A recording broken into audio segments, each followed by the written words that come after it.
Primeiro dia de Brain 2025, o Congresso de Cérebro, Comportamento e Emoções, meu congresso favorito de saúde mental no Brasil, o único que eu vou atualmente no Brasil, o resto eu não gosto, acho ruim, mas o Brain eu gosto bastante, sempre muita coisa interessante, e nesse ano parece que não vai ser diferente. Eu cheguei com uma expectativa baixa, porque eu via o tema dos simpósios e eu achei que não ia ter grandes novidades e fui muito bem surpreendido a começar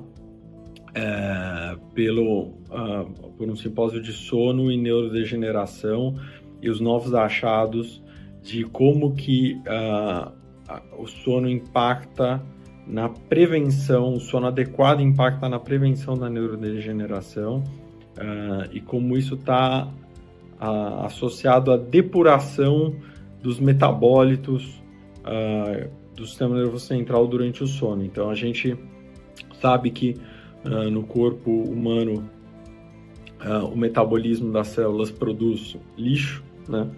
Produz metabólitos que vão parar no interstício, né? No espaço entre as células, e no corpo isso é drenado pelo sistema linfático, né? E depois vai para o sistema linfático desemboca nas veias, né?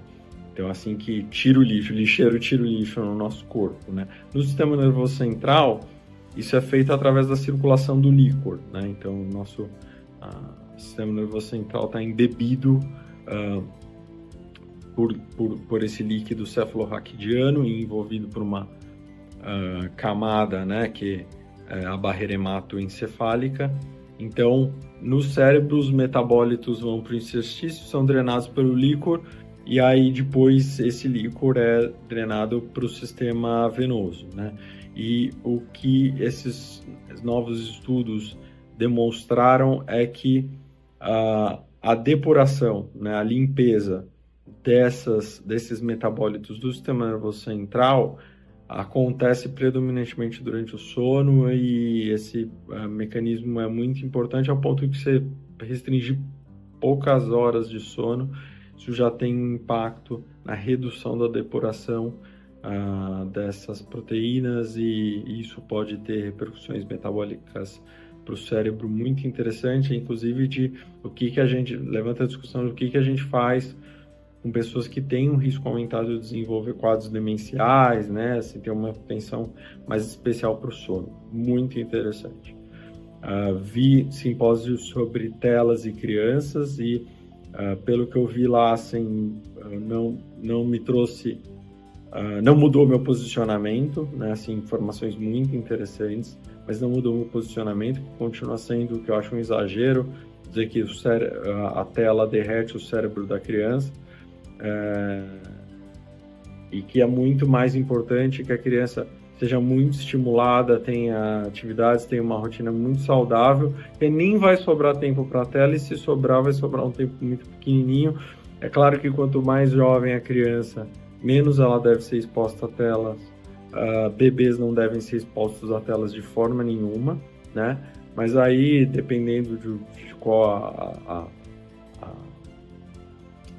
qual o colegiado de especialistas aí vai falar que a partir dos 4, 5 anos pode um pouquinho de tela, mas assim, em qualquer idade, esses 30, 60 minutos de tela que a criança eventualmente vai ter por dia, também é importante que tenha uma curadoria adequada, né? Não é rede social, não é YouTube aberto,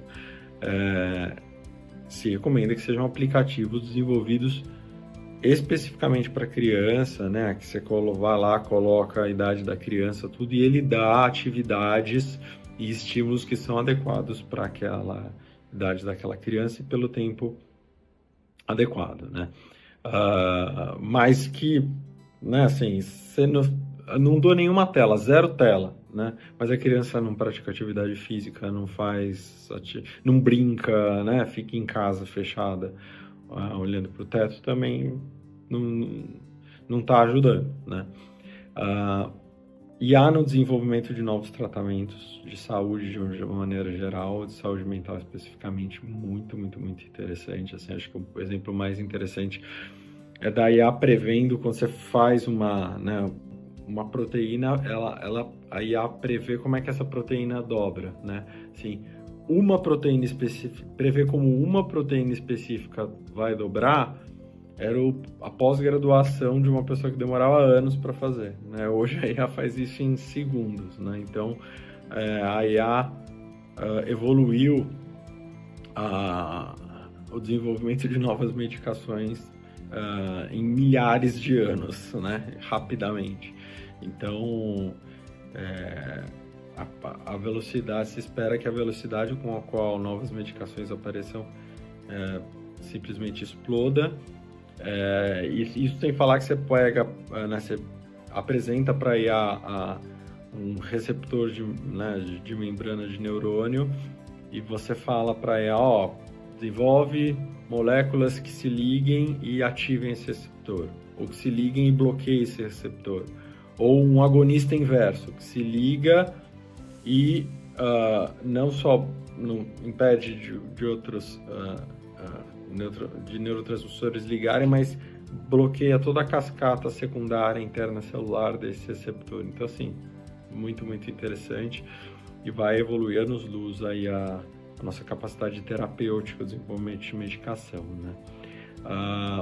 Scaffolding, né, que é o andaime na educação, né, a importância de você educar as crianças, botando as crianças para fazer isso, ajuda as crianças a desenvolverem muito mais rápido, né? Então, no dia a dia é muito desafiador isso para os pais, porque acorda, tem que aprontar a criança logo para ir para a escola, e a pessoa tem que sair para trabalhar e tal. E é difícil você acompanhando a criança, agora vamos escovar o dente, agora vamos botar o sapato, pegue o seu prato, coloque na pia. É difícil porque você tem a pressão de tempo, né? Mas sempre que possível, não fazer pela criança. Botar a criança para fazer e você só vai orientando verbalmente. Se ela tiver dificuldade com orientação verbal, aí você ajuda, mas você sempre ajuda. Você não faz pela criança, né? E aí a criança dessa forma se desenvolve muito mais rápido. É muito interessante, assim, uns vídeos de umas crianças chinesas, assim, bebezinho, arrumando a própria cama, assim, fazendo tudo, muito interessante. Evolução dos biomarcadores, muito legal, e vai ajudar a gente muito, inclusive com integração disso com a IA, porque como múltiplos biomarcadores estão sendo descobertos para várias doenças diferentes, a tendência é que muito rapidamente a IA determine, você vai precisar dessa lista aqui, né? Aí você pede aquilo, joga o resultado na IA e ela faz um cálculo para cada paciente, qual o risco de desenvolver determinadas doenças ou o risco dele já ter determinadas doenças. Isso vai direcionar também a terapêutica, e a terapêutica tendência a ser, para tudo, ser customizada para cada paciente.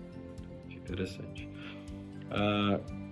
Simpósio sobre a complexidade da interconectividade cerebral, né? A gente sabe que o cérebro ele é um computador biológico que tem vários circuitos que fazem funções específicas, né? E assim como um computador, né? Tem esses circuitos estão integrados de uma forma hierárquica para dar um resultado específico, e a gente está cada vez entendendo melhor a complexidade dessa interconectividade desses múltiplos circuitos.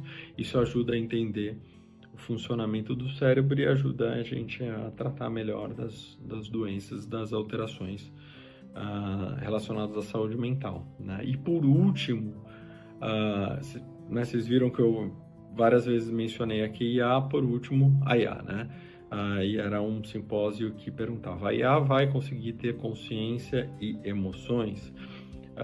Eu discordei um pouco do posicionamento dos palestrantes, porque eram todos palestrantes especialistas em saúde mental. Não tinha um especialista em IA. E eu acho que se tivesse lá um engenheiro especialista em IA, ele ia discordar do posicionamento dos palestrantes, no sentido de que os palestrantes argumentaram que, por exemplo, as emoções, A gente sabe que tem um papel importante a sensação corporal na produção das emoções e que a IA não teria isso. Mas fato é, né, e que eles também atribuíram a consciência ao cérebro, né, ao cérebro biológico, que a IA consegue emular isso, mas não consegue ter isso, né? Consegue fingir que tem, mas não consegue ter. E eu acho que eles foram muito reducionistas, né? Eles pensaram em IA como Large Language Model, mas não como, né, uma IA geral, né, que ainda não existe, mas que vai existir, segundo os especialistas, em 1 a 2 anos. Falando da consciência, acho até mais fácil, acho muito provável que no futuro tenha consciência, porque a consciência ela se desenvolveu no cérebro através de interconectividade. Quanto mais redundância de interconectividade o sistema tiver, mais ele sabe que ele sabe, né? E isso foi desenvolvido principalmente com o desenvolvimento do lobo frontal e pré-frontal, porque o cérebro começou a fazer simulação do futuro, né? Prever, se eu fizer isso, o que vai acontecer? Se eu fizer aquilo, o que vai acontecer? E aí você consegue escolher o desfecho que é mais favorável para você, e aí totalmente tem capacidade de fazer isso. Então, e como eu falei, né, a gente está entendendo melhor a conectividade dos circuitos cerebrais. Na minha cabeça isso é totalmente replicável do ponto de vista eletrônico, né? Então, acho muito provável que a IA, num futuro não muito distante, desenvolva consciência.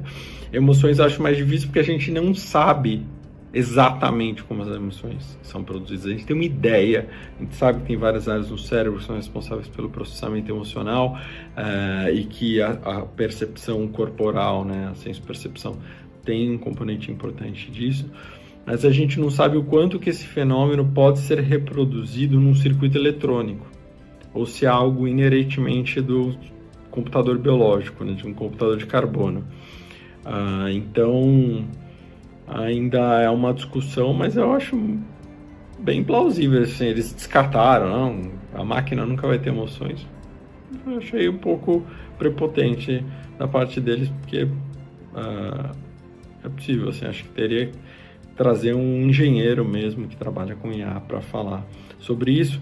E até, curiosamente, né, assim, um dos argumentos lá, dos dados trazidos por um dos palestrantes foi naquele aspirador de pó redondinho que fica andando pela casa, assim, o Roomba, foi desenvolvido no começo dos anos 2000, né, e ele comparou a complexidade do circuito eletrônico desse aspirador com de organismos na escala evolutiva, e ele argumentou que esse aspiradorzinho seria comparável a um organismo de 600 milhões de anos atrás, né? Então, se a gente for pensar em 20 anos, tecnologicamente, a gente evoluiu que os computadores biológicos demoraram 600 milhões de anos para desenvolver. Então, olha a velocidade, a diferença de escala de velocidade de desenvolvimento que a gente tem da inteligência artificial em relação à inteligência biológica. Assim, qualquer pessoa que falar que sabe o que vai acontecer, de emoção, de consciência ou de qualquer outra coisa, tá falando besteira, né? Até inclusive porque os especialistas dizem, né, que assim, é impossível prever para além de 1, 2 anos, e ainda assim é difícil, né? Porque a rapidez da mudança, do incremento da capacidade é tão grande que não dá para prever, né? Então esse foi o primeiro dia de Brain, aprendi muito. Vamos lá para o segundo dia e eu vou continuar trazendo para vocês aqui o que eu tô vendo de bacana, o que eu tô aprendendo. Por favor, deixa um comentário, o que você gostou, o que você não gostou, gostou do vídeo, gostou do tema, que tema você achou interessante, faça os seus comentários, dê suas opiniões, porque nós somos uma comunidade, a gente precisa interagir, trocar experiências e aprender um com o outro, tá bom? Até amanhã, tchau, tchau.